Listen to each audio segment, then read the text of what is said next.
જય શ્રી કૃષ્ણ મિત્રો, વ્રત કથા ચેનલમાં આપ સૌનું હાર્દિક સ્વાગત છે। આજે અમે તમારા માટે એક એવી સત્ય ઘટના પર આધારિત પ્રેરણાદાયક વાર્તા લઈને આવ્યા છીએ જે સાંભળીને કદાચ તમારી આંખો પણ ભીની થઈ જશે। આ વાર્તા છે એક સાસુ અને વહુની, જ્યાં રોજના ઝઘડા, ફરિયાદો અને ગેરસમજણોની આખા ઘરની શાંતિ છીનવી લીધી હતી। પરંતુ એક દિવસ એવું બન્યું કે બંનેના જીવનમાં એવો બદલાવ આવ્યો જેણે માત્ર તેમનો સંબંધ જ નહીં પરંતુ આખા પરિવારનું જીવન બદલી નાખ્યું। તો મિત્રો, આ હૃદયસ્પર્શી અને જીવન બદલી નાખે એવી વાર્તાને અંત સુધી જરૂર સાંભળજો। કદાચ આ વાર્તામાં તમને તમારા ઘરની પણ એક ઝલક જોવા મળશે। તો ચાલો ભગવાન શ્રી કૃષ્ણનું સ્મરણ કરીને આજની વાર્તાની શરૂઆત કરીએ। તો બોલો જય શ્રી કૃષ્ણ, રાધે રાધે। વિડીયો શરૂ કરતાં પહેલાં જો તમે અમારી વ્રત કથા ચેનલ પર નવા હો તો ચેનલને સબસ્ક્રાઈબ કરી લો, વિડીયોને લાઈક કરો અને આવી જ પ્રેરણાદાયક અને હૃદયસ્પર્શી વાર્તાઓ તમારા પરિવાર અને મિત્રો સાથે વધુમાં વધુ શેર કરજો। ગુજરાતના એક નાના ગામમાં સવિતાબેન નામની મહિલા રહેતી હતી। તેમના પતિનું અવસાન ઘણા વર્ષો પહેલાં થઈ ગયું હતું। તેમણે પોતાના એકમાત્ર દીકરા રાજેશને ખૂબ જ મુશ્કેલીઓ વચ્ચે ઉછેર્યો હતો। ઘરમાં પૈસાની તંગી હતી। સવિતાબેન લોકોના ઘરે કામ કરવા જતા, કપડાં સીવતા અને ક્યારેક રાતભર જાગીને પાપડ બનાવી વેચતા। તેમના મનમાં એક જ સપનું હતું, મારો દીકરો ભણી ગણીને મોટો માણસ બને। રાજેશ પણ ખૂબ સમજદાર હતો। તેણે પોતાની માતાની મહેનત જોઈ હતી, તેથી તે ખૂબ મહેનત કરીને સરકારી નોકરીમાં લાગી ગયો। સમય જતાં રાજેશના લગ્ન માટે વાતો આવવા લાગી। આખરે તેની સગાઈ પૂજા નામની ભણેલી અને સંસ્કારી યુવતી સાથે થઈ। લગ્ન ખૂબ ધામધૂમથી થયા। શરૂઆતના થોડા દિવસો બધું સારું ચાલ્યું। સવિતાબેનને લાગતું કે હવે તેમની દીકરી મળી ગઈ છે અને પૂજાને લાગતું કે તેને બીજી માં મળી ગઈ છે। પણ કહેવાય છે ને કે સંબંધો તૂટતા નથી, અપેક્ષાઓ વધે ત્યારે અંતર વધે છે। ધીમે ધીમે ઘરમાં નાની નાની વાતો ઝઘડાનું કારણ બનવા લાગી। એક દિવસ, પૂજા, તું રોટલી આટલી જાડી કેમ બનાવે છે? સવિતાબેને કહ્યું। પૂજાએ જવાબ આપ્યો, માં, મારા ઘરે તો આવી જ બને છે।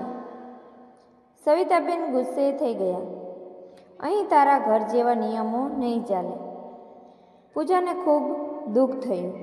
બીજા દિવસે, ચા મોડી કેમ બનાવી? ઘર સાફ કેમ નથી? મોબાઈલમાં જ આખો દિવસ રહે છે। આવી વાતો રોજની બની ગઈ। પૂજા અંદરથી તૂટી રહી હતી। તેને લાગતું હતું કે ગમે તેટલું કામ કરું પણ મારી પ્રસન્નતા થતી જ નથી। બીજી બાજુ સવિતાબેનને લાગતું હતું કે આજકાલની વહુઓને વડીલોનો આદર નથી। રાજેશ વચ્ચે ફસાઈ ગયો હતો। ઓફિસેથી ઘરે આવે તો બંનેની ફરિયાદો સાંભળવી પડતી।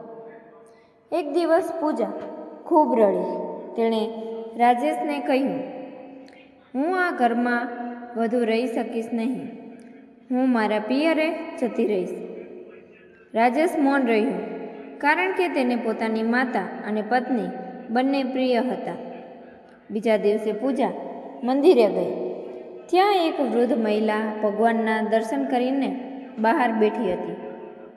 તેમણે પૂજાની ઉદાસી જોઈને પૂછ્યું, બેટા, શું થયું? પૂજાએ પોતાના દિલની બધી વાત કહી। વૃદ્ધ મહિલાએ શાંતિથી કહ્યું, દીકરી, તું જાણે છે તારી સાસુએ તારા પતિને મોટા કરવા કેટલું સહન કર્યું હશે? પૂજા ચૂપ રહી, અને તારી સાસુ જાણે છે કે એક દીકરી પોતાનું આખું ઘર છોડીને અજાણ્યા લોકો વચ્ચે રહેવા કેટલી હિંમત કરે છે? પૂજાની આંખોમાં આંસુ આવી ગયા। વૃદ્ધ મહિલાએ કહ્યું, સંબંધ જીતવાના નથી હોતા, સાચવવાના હોય છે। એક કામ કર, 7 દિવસ સુધી તારી સાસુ સાથે ઝઘડો નહીં કરવો। તેમણે પ્રેમથી માં કહીને બોલાવ્યું અને તેમની 5 મિનિટ વાત સાંભળવી.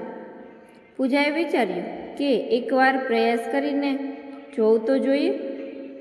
બીજા દિવસે સવારે, માં, તમારી ચા તૈયાર છે. સવિતાબેન આશ્ચર્યમાં પડી ગયા. ત્રીજા દિવસે, માં, આજે તમે આરામ કરો, રસોઈ હું બનાવી લઈશ. ચોથા દિવસે, માં, તમે રાજેશને ઉછેરવામાં કેટલી મહેનત કરી હશે ને? આ સાંભળીને સવિતાબેનની આંખોમાંથી આંસુ વહી પડ્યા. તેમણે ધીમેથી કહ્યું, દીકરી, હું ડરતી હતી. મને લાગતું હતું કે મારો દીકરો હવે મારો નહીં રહે. પૂજાએ તેમનો હાથ પકડી લીધો. માં, દીકરો તમારો પણ છે અને મારો પણ. તમે મને દીકરી સમજો. એ દિવસ પછી બંનેના સંબંધમાં પરિવર્તન આવવા લાગ્યું. સવિતાબેન પૂજાને રસોઈની નવી વાનગીઓ શીખવતા હતા અને પૂજા સવિતાબેનને ડૉક્ટર પાસે લઈ જતી હતી. બંને સાથે મંદિરે જતા. પાડોશીઓ કહેવા લાગ્યા, અરે, પહેલાં તો રોજ ઝઘડા થતા હતા, હવે તો મા દીકરી જેવી રહે છે. એક દિવસ રાજેશે ભગવાન સામે હાથ જોડીને કહ્યું, હે પ્રભુ, આજે મને સમજાયું કે ઘર મોટું પૈસાથી નહીં પરંતુ પ્રેમથી બને છે. થોડા વર્ષો પછી પૂજાને પણ દીકરાના લગ્ન કરાવવાનો સમય આવ્યો. તે દિવસે સવિતાબેને કહ્યું, વહુ નહીં, દીકરી ઘરે આવી રહી છે. પૂજા હસીને બોલી, માં, આ વાત તમે મને પહેલાં શીખવી હોત તો આપણે આટલા વર્ષો ઝઘડ્યા જ ન હોત. બંને હસી પડ્યા અને એકબીજાને ભેટી પડ્યા. તો મિત્રો, આ વાર્તાનો એ સાર છે કે દરેક સાસુ પહેલાં કોઈની વહુ હતી અને દરેક વહુ એક દિવસ સાસુ બનવાની છે.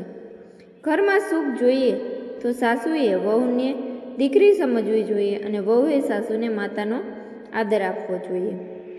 દીકરાએ બંનેને સમજવાનો પ્રયત્ન કરવો જોઈએ. અહંકાર કરતાં પ્રેમને વધુ મહત્ત્વ આપવું જોઈએ. યાદ રાખજો, જે ઘરમાં આદર, સમજણ અને પ્રેમ હોય છે ત્યાં ભગવાનનો વાસ હોય છે. જો સંબંધ સાચવવા માટે એક વ્યક્તિ પહેલ કરે તો આખું ઘર બદલાઈ શકે છે. તો મિત્રો, આ હતી સાસુ અને વહુના સંબંધોની એક હૃદયસ્પર્શી અને પ્રેરણાદાયક સત્ય ઘટના. આ વાર્તા આપણને શીખવે છે કે સંબંધોને જીતવાની નહીં પરંતુ સમજવાની જરૂર હોય છે. થોડો પ્રેમ, થોડી સહનશક્તિ અને થોડું એકબીજાને સમજવાનો પ્રયત્ન કરીએ તો કોઈ પણ ઘર સ્વર્ગ બની શકે છે. દરેક સાસુએ પોતાની વહુમાં દીકરી જોવી જોઈએ અને દરેક વહુએ પોતાની સાસુમાં માતાનું સ્થાન આપવું જોઈએ. કારણ કે જે ઘરમાં પ્રેમ, આદર અને સમજણ હોય છે ત્યાં ભગવાનનો વાસ થાય છે અને સુખ સમૃદ્ધિ ક્યારેય ઓછી થતી નથી. જો આ વાર્તાએ તમારા હૃદયને સ્પર્શ કર્યો હોય તો આવી વિડીયોને એક લાઈક જરૂર કરજો. આવી જ પ્રેરણાદાયક, ધાર્મિક અને જીવનને સાચી દિશા આપતી વાર્તાઓ સાંભળવા માટે અમારી વ્રતકથા ચેનલને સબસ્ક્રાઈબ કરો અને બેલ આઇકોન દબાવવાનું ભૂલશો નહીં. આ વાર્તા તમારા પરિવાર, મિત્રો અને ખાસ કરીને દરેક સાસુ અને વહુ સુધી જરૂર પહોંચાડજો. કદાચ તમારા એક શેરથી કોઈના ઘરમાં પ્રેમ અને ખુશીઓ પાછી આવી જાય. આજે માટે બસ આટલું જ.